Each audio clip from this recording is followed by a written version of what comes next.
మేమేదో అద్భుతాలు చేసినాం, మీరు అద్భుతాలు చేసినానికి అక్కడ ఉన్నారు. అద్భుతాలు చేసినానికి ఆయన గారు ఇక్కడికి రాలేకపోతున్నాడు. ఎందుకు? ఒకవేళ ఇక్కడికి వస్తే 10 సంవత్సరాలలో వారు చేసిన అద్భుతాలను మా సభ్యులందరూ అడగడం మొదలు పెడితే సమాధానం చెప్పలేని పరిస్థితి వస్తుంది, తల దించుకోవాల్సి వస్తుంది అని వారు రావడం లేదు. అది వారి ఇష్టం. మేమేం ఒత్తిడి చేస్తలేం. సభలోకి సభ్యుడు రావడం రాకపోవడం అనేది సభ్యుడు ఇష్టం. ఒకవేళ తమరు అనుమతిస్తే వాళ్ళ మధ్యలో అర్థాంతరంగా వెళ్ళిపోవచ్చు, వాళ్ళకి కావాల్సినట్లు చేయొచ్చు. మీరు అనుమతిస్తే అధ్యక్ష. అయితే ఈరోజు నేను సూటిగా అడుగుతున్నా ప్రధాన ప్రతిపక్షాన్ని కూడా, రాళ్ళు రప్పలకు గుట్టలకు ఇద్దామా? రియల్ ఎస్టేట్లో లేఅవుట్లు చేసి అమ్ముకొని ప్లాట్లు చేసుకున్న వాళ్ళకు ఇద్దామా? హైవేల పేరు మీద, నేషనల్ హైవేల పేర్ల మీద ప్రభుత్వం సేకరణ చేసిన భూములకు కూడా దొంగ పాస్ పుస్తకాలు తయారు చేసుకుంటే ఇద్దామా? మీ అనుచరుల ముసుగులో నకిలీ పాస్ పుస్తకాలు తయారు చేసుకున్న వాళ్ళకు ఇద్దామా?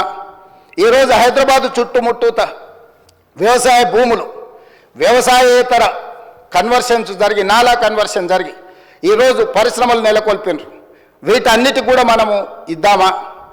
వీటి విషయాలలో మీరు స్పష్టమైన సూచన చేయండి.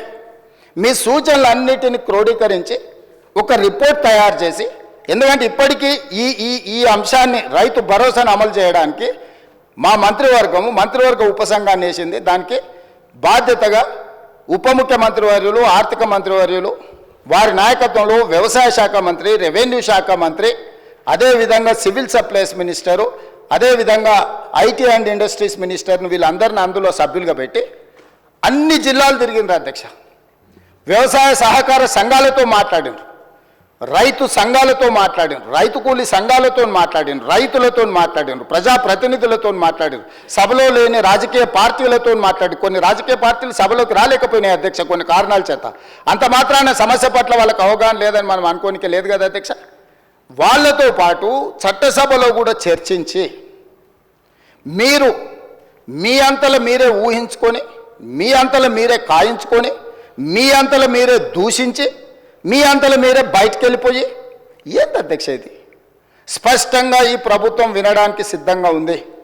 మీరు చేసే సూచనలలో ఏదైనా సహేతుకత కనిపించి నిజంగా తెలంగాణ రైతాంగానికి మేలు జరుగుతుందంటే ఈ ప్రభుత్వానికి భేషజాలు లేవు. అందుకే ఈ సభలో మీరెంత అల్లరి చేసినా, మీరెంత చిల్లరగా వ్యవహరించినా మేము ఓపికతో ఒక్క మాట అనుకుంటే ఇక్కడ కూర్చొని మేము వింటా ఉన్నాం. మీరు రెచ్చగొట్టాలనే ప్రయత్నం చేస్తున్న మీ అసహనము, అధికారం కోల్పోయిన మీ వ్యవహారము సమాజం అంతా గమనిస్తుందని మేమేం అనలేదు అధ్యక్ష. సరే, మీరు చేసే విచిత్రమైన వ్యవహారాలు వీటన్నిటిని కూడా ప్రజలు నిశ్చితంగా గమనిస్తున్నారు.